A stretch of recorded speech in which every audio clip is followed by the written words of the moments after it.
नमस्कार दोस्तों, हमारे चैनल में आपका बहुत बहुत स्वागत एवं अभिनंदन है। हमारे चैनल पर चल रहा है यूपी टीजीटी संस्कृत व्याकरण प्रवेशिका, जिसमें हम पढ़ रहे हैं समास। समास में हम तत्पुरुष समास पढ़ ही रहे हैं, जिसमें हम आज पढ़ रहे हैं अन्य तत्पुरुष समास, यानी कि और जगहों पर भी तत्पुरुष समास होता है। समान अधिकरण और व्यधिकरण समास के बाद भी कुछ और भी जगह हैं जहाँ पर तत्पुरुष समास होता है, तो हम उनको जान लेते हैं। इसमें एक है हमारा नंग तत्पुरुष समास और एक है प्रारि तत्पुरुष समास। इसके बाद और भी हैं आगे, तो हम नंग तत्पुरुष समास को पढ़ लेते हैं। इसमें क्या होता है कि पूर्व में ना होता है, ना भी यहाँ पर हमारा विशेष विशेषण का काम करता है, और उत्तर में हमारा संज्ञा या कोई विशेषण होगा। पूर्व में ना दिखाई देगा आपको और उसके बाद कोई संज्ञा व विशेषण दिखाई देगा, तो उसे हम बोलेंगे न तत्पुरुष समास। इसमें भी क्या होता है कि ना के बाद या तो स्वर आएगा या व्यंजन आएगा, संज्ञा या विशेषण। न के बाद संज्ञा या विशेषण, तो संज्ञा में या तो स्वर आएगा या व्यंजन आएगा। तो यदि स्वर आएगा बाद में, तो वहां पर ना के स्थान पर अन आदेश हो जाएगा, ना का अन हो जाएगा। यदि ना के बाद व्यंजन आएगा तो ना का आ हो जाएगा, जैसे हम एग्जाम्पल से जान लेते हैं। शब्द है हमारा न ब्राह्मण, न ब्राह्मण, तो इसका बनेगा अब्राह्मण। क्या बनेगा?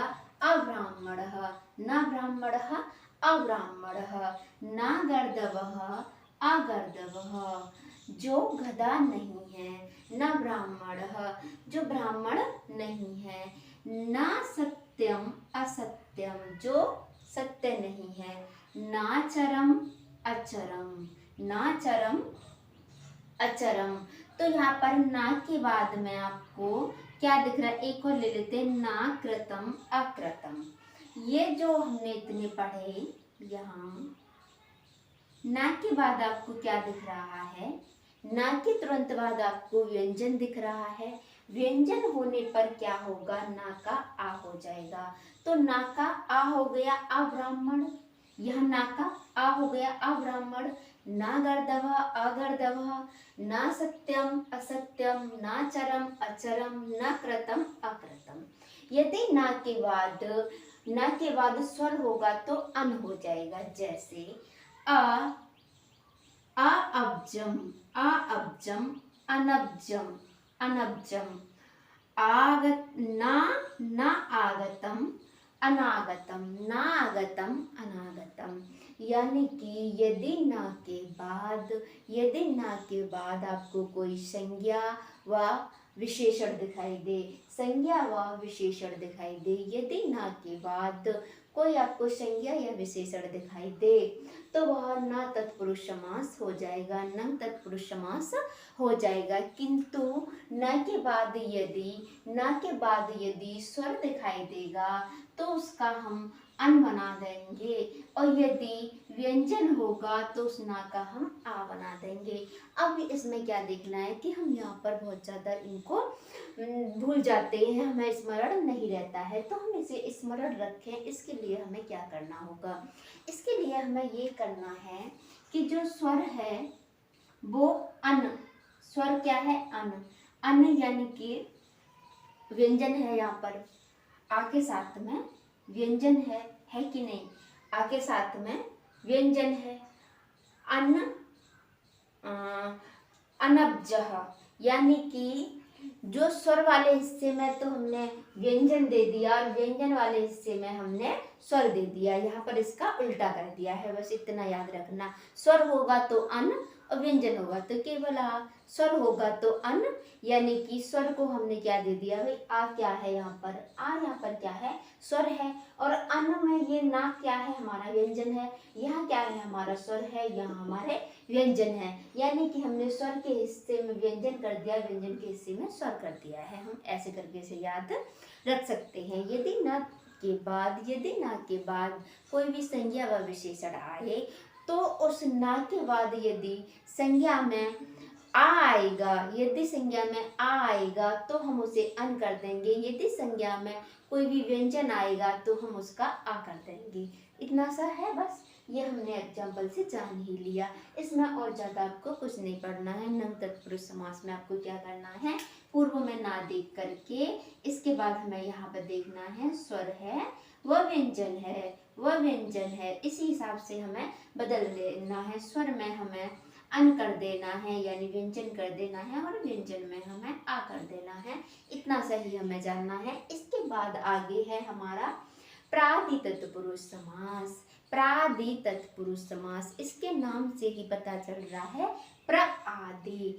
प्र आदि, यदि पूर्व में प्र आदि कहते हैं उपसर्ग को, प्र परा उपसम अवनिशन र, ये सभी आपके 22 जो उपसर्ग हैं, प्र पर अपसम अनु अवनिशन दुस दुर वी अंग, ये जो आपके 22 उपसर्ग हैं उन 22 उपसर्ग हमें पूर्व में दिखाई देंगे। प्रादि तत्पुरुष, पूर्व में हमें वह 22 उपसर्गों में से कोई सा भी उपसर्ग दिखाई दे सकता है। इसकी हम परिभाषा भी थोड़ा सा जान लेते हैं। हमें पूर्व में क्या दिखाई देगा, या तो कु दिखाई देगा, क्या दिखाई देगा, को, या प्र आदि उपसर्ग दिखाई देगा, प्र आदि उपसर्ग दिखाई देगा, या गति संज्ञक, तो हम उसे क्या नाम देंगे, प्रादि तत्पुरुष समास। या तो हमें पूर्व में कु दिखाई देगा, या हमें कोई उपसर्ग दिखाई देगा, प्रादि उपसर्गों में से कोई उपसर्ग दिखाई देगा, या गति संज्ञक हमें दिखाई देगा। गति संज्ञक पर आपको अधिक नहीं जाना है, वहां पर गति संज्ञा, जिन जिन शब्दों की गति संज्ञा होती है उसे हम गति संज्ञक कहते हैं। फिलहाल आप इतना भी कु वाला और आप उपसर्ग वाला देख लोगे तब भी आपका काम चल जाएगा। जैसे कुत्सितः पुरुषः, कुत्सितः पुरुषः, तो यहाँ पर हो जाएगा कुपुरुषः, कुपुरुषः। यहीं पर यदि कुत्सित का अर्थ खराब होता, यदि कुत्सित का अर्थ खराब होता तो कर्मधारय तत्पुरुष समास हो जाता, कर्मधारय तत्पुरुष समास हो जाता। और इसका हम फिर क्या निकालते, किम, किम पुरुषः, किम, किम पुरुषः। यहाँ कुत्सित पुरुष आ रहा है, को पुरुषः, यहाँ पर को दिखाई दे रहा है आपको, तो ये क्या है, हमारा प्रादि तत्पुरुष समास में से है। ये हमारा तत्पुरुष समास तो है पर प्रादि तत्पुरुष समास है। यहीं पर किम पुरुष होता, किम, किम पुरुषः, किम पुरुषः, तो ये यहाँ पर हमारा कुत्सित पुरुष अर्थ निकलता है, कर्मधार हो जाता है। इसके बारे में आपको ज्यादा नहीं वो करना है, आपको बस क्या देखना है कि को प्रारंभ में होगा तो हमारा प्रादि तत्पुरुष होगा।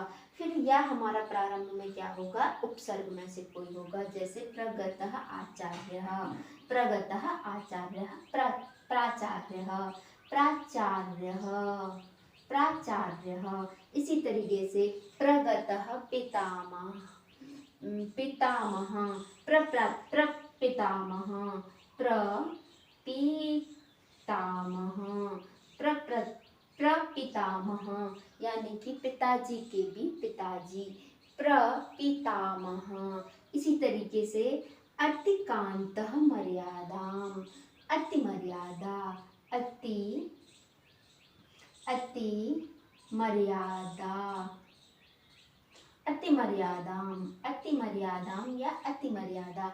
तो यहाँ पर आपको ये सब क्या दिख रहे हैं, ये उपसर्ग दिख रहे हैं ना, इसमें प्रउपसर्ग है, इसमें प्रउपसर्ग है, इसमें अत्युपसर्ग है। इसी तरीके से उद्गतः वेलाम, उद्गतः वेलाम, उद्वेलाम, उद्वेलाम, उद्वेलाम, उद्गत वेलाम, उद्वेलाम। अवकुष्टः कोकिला, अवकोकिला, अवकुष्टः कोकिला, अवकोकिला,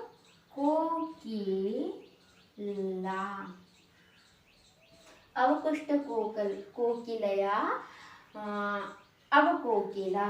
निर्गत गृहात, घर से निर्गत, निर्ग्रहात,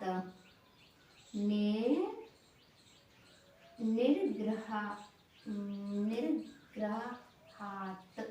निर्ग्रहात, निर्ग्रहात। यहाँ पर निर क्या है, उपसर्ग है।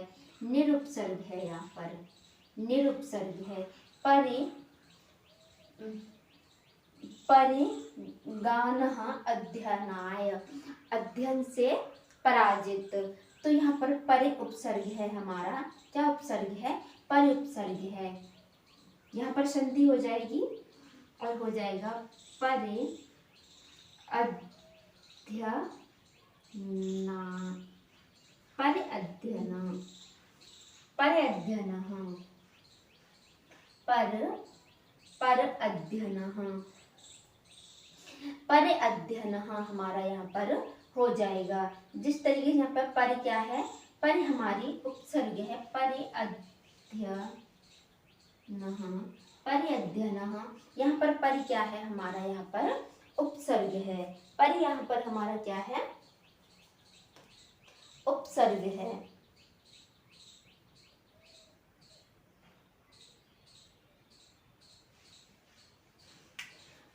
पर यहाँ पर हमारा उपसर्ग है, तो हमें यहाँ पर क्या देखना है, अब ये यहाँ पर हमें कुछ ज़्यादा नहीं देखना है, यहाँ पर बहुत ज़्यादा सिंपल सा है ये।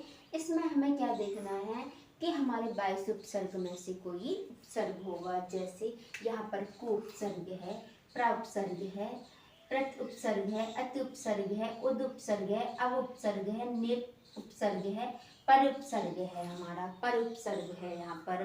तो यदि पूर्व में आपको उपसर्ग दिखाई दे, पूर्व में आपको क्या दिखाई दे, उपसर्ग दिखाई दे, तो क्या कर देंगे आप, वहाँ पर प्रादि तत्पुरुष समास हमारा हो जाएगा। और यहाँ पर विशेष कुशब्द दिखाया गया है, कुशब्द, जिसका हमने आपको उदाहरण दे ही दिए हैं कि ये इस तरीके से बनेगा।